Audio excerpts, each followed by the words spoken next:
What is meant by light now? Light is a source of energy. And which is the natural source of energy? That is nothing but the sunlight. The pitching of the ray due to a barrier, that ray is called as reflected ray or reflection ray, which is marked with this arrow mark. Okay. Radius of curvature is nothing but the one that is the distance between the pole as well as center of curvature. Call this as R, and this is the radius of curvature.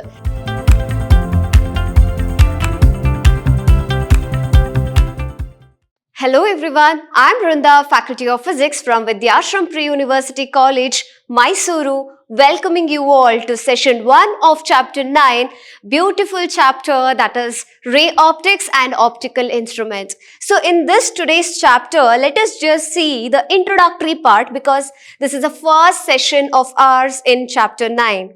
So first of all, in introduction, what is that we have? We have a beautiful image wherein we can see water, that is a reservoir, trees and mountains, and as well as clouds and beautiful colors as well. The color combination also is so very beautiful, right? How can we see the colors, shapes and sceneries and predict that it is beautiful? That is by our eyes. And what does this eyes require in order to see the beautiful image? And that is nothing but the light. So light is a main source which is necessary for each and every organisms to identify some different features of different things. Okay, so we have got over here beautiful flowers, a flower valley, and here there is a nature which is completely filled with greenery. So very mesmerizing nature, right? So how will you get to know the nature is so very beautiful and all? That is due to eyes with the help of light. So first of all, coming to the section light. What is meant by light now? Light is a source of energy. And which is the natural source of energy? That is nothing but the sunlight. Similarly, you have man-made light. That is, it is also a source of energy, but it is artificial type of light. Okay, so we have two types. One is natural, one is man-made. In natural, it is sun which is said to be the source of energy, and in man-made, it is the bulb which is said to be the source of energy. So each and every light concept is having different frequency. Either it can be called as a low frequency signal, or else it also can be called as high frequency signals. So depending upon the frequencies, light is categorized into two types. That is, first one is said to be monochromatic light and second one is said to be a composite light. So you have monochromatic light and composite light. This is depending upon the frequency. So what exactly has this monochromatic light consist of? Monochromatic lights consist of a light with single frequency. And what about the composite light? It consists of light with several frequencies. So single frequency, monochromatic light. Mixed frequency, that is a fused frequency. It is all about the composite light we are talking about. And the light has a property to exhibit reflection, refraction and diffraction. All these components come under the light because light exhibits all these properties. And light, in order to travel, even a human being or any of the fauna creatures will have to have certain medium for transporting, correct? In order to move from one place to other, there is certain medium which is necessary. Similar way, the light also is the one which needs certain things to travel, and that thing is nothing but an optical medium what you're talking about. Okay, so it's like a light needs an optical medium for its travel. While traveling, there is a speed content which is placed. So, light travels with certain speed and the speed is said to be 3 into 10 to the power of 8 meter per second. Okay, so that is the actual speed of light in vacuum. So, when that is the case, the light will have a same speed in case of isotropic medium, and the speed differs from one form to the other. That is, the values of the speed differs when it is traveling through an isotropic medium. Okay, so that is all about the introductory part of the light. So why is that I'm talking about light? What is that?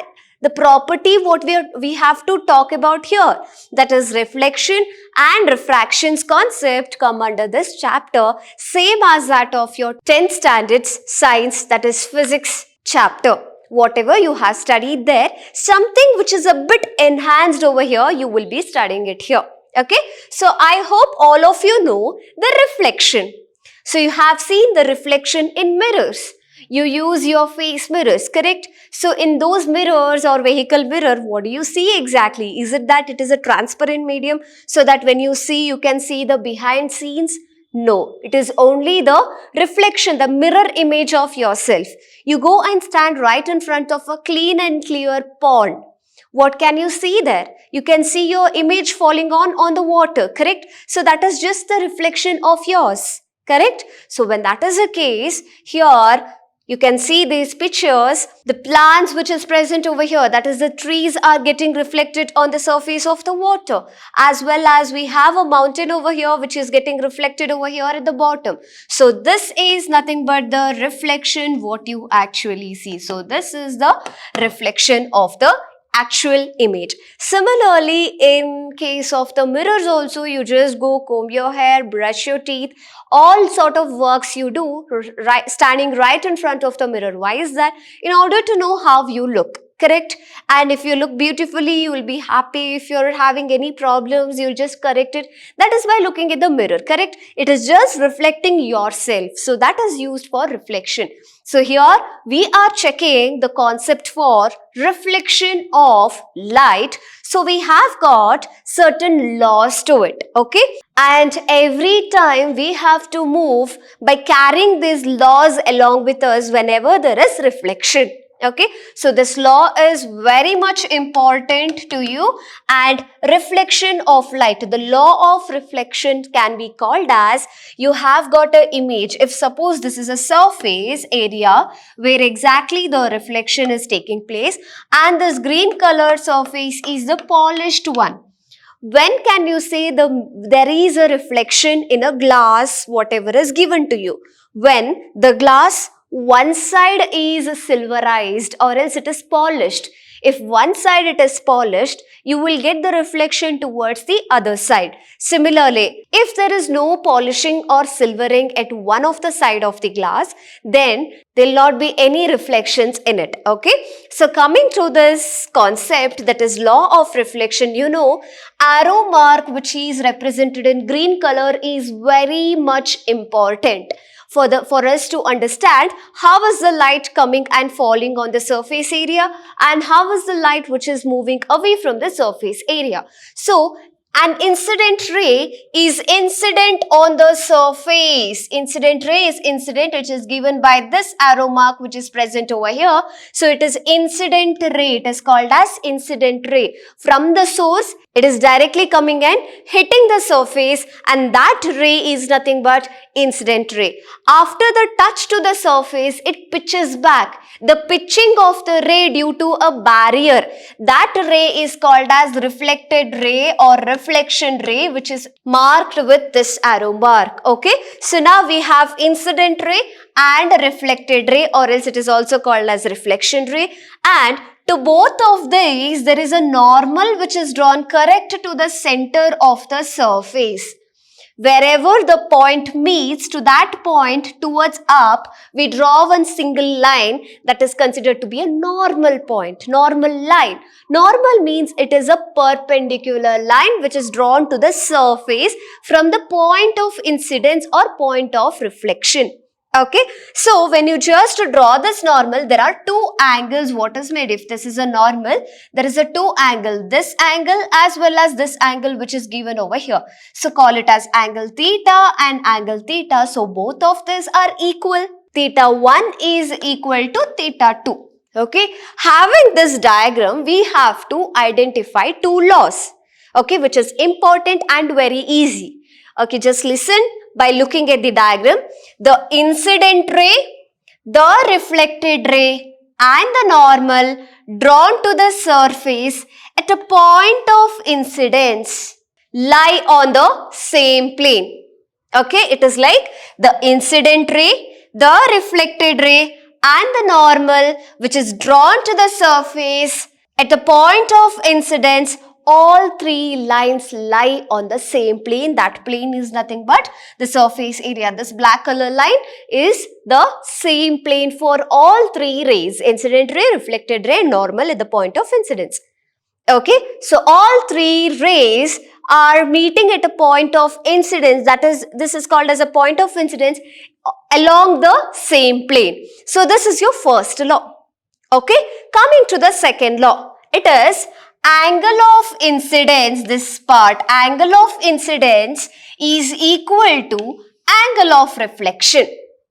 That is, theta 1 is equal to theta 2. Angle of incidence is equal to angle of reflection. So it is easy, by looking at the diagram itself, you can give two of the laws, that is laws of reflection. Same thing goes with laws of refraction also, but slighter changes are there. So I'll teach you whenever we do that topic of refraction.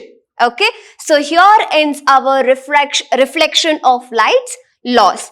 Two laws, one is incident ray, reflected ray, normal to the point of incidence, all three lie on the same plane. Another one is angle of incidence is equal to angle of reflection. Coming to the next part. This is called as a spherical mirror. So what exactly a spherical? Spherical means a sphere shaped one. Mirrors, that means one side it is silverized or one side it is said to be polished. So you have a spherical mirror, that means it is spherical, sphere, correct? So one side of the mirror is said to be polished. So in that spherical mirror, let us see how many types are there. There are two types. One is concave mirror, another one is convex mirror. So let us see how exactly it is mentioned as concave and why it is named as convex mirrors. Now, you have a piece of spherical mirror, that is the dotted line suggests that it is a full sphere.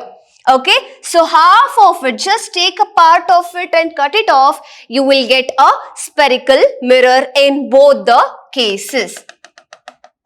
This is just a half which is taken over here. Now, it has to be called as mirror and we are talking about concave mirror.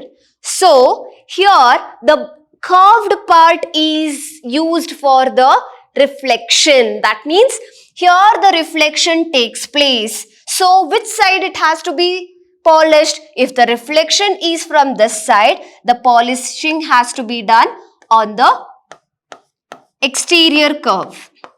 So this is the silverizing, or it is also called as polishing.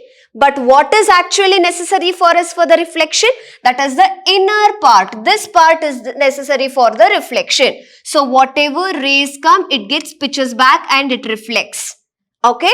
Similar way with the convex mirror. So here arrow mark is must and should. It comes and hits back. Okay. So now we are going on with convex mirror. It is the same. That is a piece of spherical mirror. Okay. Here, if in concave, the inner part, that is the inner curve is responsible for reflection. That means in convex, the outer, that is the exterior curve is there, no? That is responsible for the reflection. So which side has to be shaded? That is the inside part. Inner curve is said to be shaded. But which is necessary for us for the reflection? That is reflecting surface is the outer curve. So this is said to be the reflecting surface. Since in convex mirror, you just get the virtual conditions more. So every time the incident ray, which is incident on the curve, it pitches back in this way. When you study the rules and regulations, you will get to know why it is taking upward curve and why it is the virtual line is meeting at certain point. That will be discussed when you get to know the points what exactly we have to perform. How are the rules and regulations in order to give the ray diagrams. Okay. So that is all about your concave as well as convex. So in case of concave, you have a curve in which the exterior curve is said to be shaded. If this is shaded, the place where exactly the reflection takes place is the inner curve. Similarly, go on with the convex mirror. In case of convex mirror, the inner curve is shaded, outer curve is said to be the reflecting area. So that is all about your spherical mirrors. Now coming on to the components which is present in the mirrors, that is the spherical mirrors, what we actually have. So now we have all 7 components. That is, first one, principal axis, that is said to be a main axis. Here we have principal, P-L-E, it is not P-L-E, it is P-A-L, principal. Okay, it is principal axis, pole, or else it is also called as vertex, center of curvature, radius of curvature, principal focus, focal length, as well as focal plane. So suppose we have a circle. Call it as a spherical mirror, what I am talking about. Okay, so here we are just taking, I'll consider just concave mirror because same thing applies in case of convex mirror also. So we have one curve over here, that is nothing but the concave mirror, what I am considering. So when it comes to concave mirror, the one which is responsible for the reflection will be the inner part. So I'll just shade the exterior region which is said to be silverizing of the mirror. Okay, polishing the mirror. Now, principal axis. So in that mirror, which is the principal axis? The line what I draw from the center is said to be the principal axis. So correct to the half, I'll just draw the line. This is said to be the principal axis. Coming to the next part, that is a pole or vertex. So the pole lies at the center of the mirror. So this is said to be pole or vertex, call it as P. So this is given in case of P. Center of curvature is said to be the third one. So it lies at the center of the circle, that is, which is the point from where you measure the radius, that is said to be the center of the circle. So this is the center of circle. So center of curvature, mentioned it as C. Now we have radius of curvature. Radius of curvature is nothing but the one that is the distance between the pole as well as center of curvature. Call this as R, and this is the radius of curvature, radius of the spherical. So it is said to be R. Next is principal focus. So principal focus is the one which lies between pole and center of curvature. So between these 2 points we have one point over here. This is said to be the principal focus, which is mentioned in case of capital letter F. And we have focal length.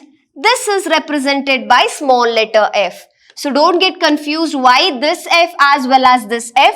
Principal focus means it is a point on the principal axis between pole as well as center of curvature. But small letter f focal length, that means it represents the length from pole to this f. So it is, this part is said to be your small letter f from pole to principal focus. What is the distance? That is given by this focal length. And finally, we are talking about the focal plane. The plane which is along this principal axis from the pole to principal focus is said to be the focal plane. We concentrate on all these 6 of the components, wherein focal plane is the general thing what we have to know, that's all. Other than that, we will concentrate on principal axis, pole or the vertex, which is represented by capital letter P, center of curvature represented by cap C, and radius of curvature by R, principal focus by capital letter F, focal length by small letter f, and finally it is focal length. Having these components of the spherical mirror, let us get a little more deep inside this topic, and we have sign convention.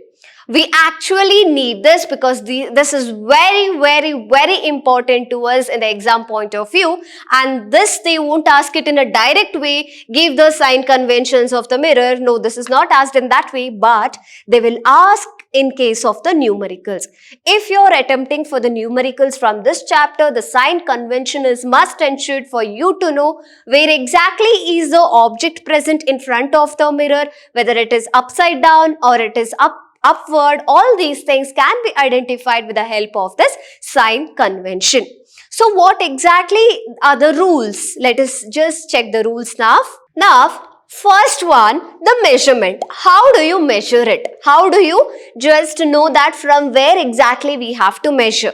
When that is a question, your first point is said to be like the distance of the object or the image, anything. It is measured from the pole along the principal axis towards any side. Okay, so measurement is done.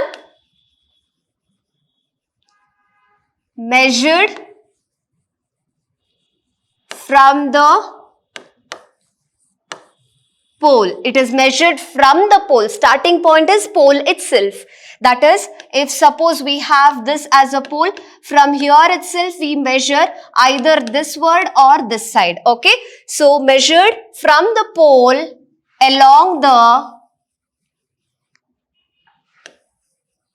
principal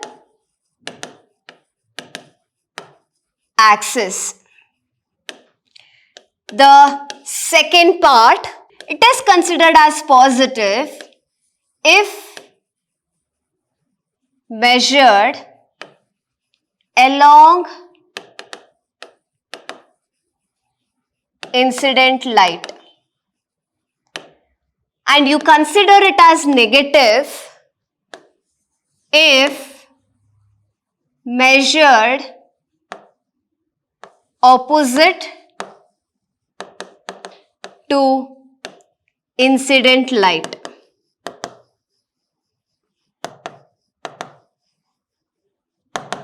So you consider positive if it is measured along the direction of the incident light, and it considered to be negative if you are measuring it opposite to that of the direction of the incident light. So two conditions are done. Coming to the third one, height. We need to know the height of the object or height of the image. When that is the case, we consider positive height when if heights are measured upward from the principal axis. It is considered to be measured negative if the heights are measured downward from the principal axis. So we have two sections. One is this if it is considered upward, another one is this if it is downward. So how is that? If suppose you have a mirror over here and there is a principal axis, if the direction you are mentioning it upward, it is said to be positive. If it is downward, it is said to be negative. That is all about today's class. So in today's class, what are the things we have studied? We have studied about the first introductory part. We have seen a beautiful pictures, and after which we have spoke about light, then about the spherical mirror, types of spherical mirrors, reflection of the light, exactly how the reflection takes place. For that we have studied the rules, and finally we have studied about the components of the mirror, and then we have got into the sign convention. In our next class, let us get engaged with certain steps and the derivations of this chapter, having the basic concepts of like sign conventions, having its properties, components, all these things. So let us all meet in our next class. Have a good day. Thank you.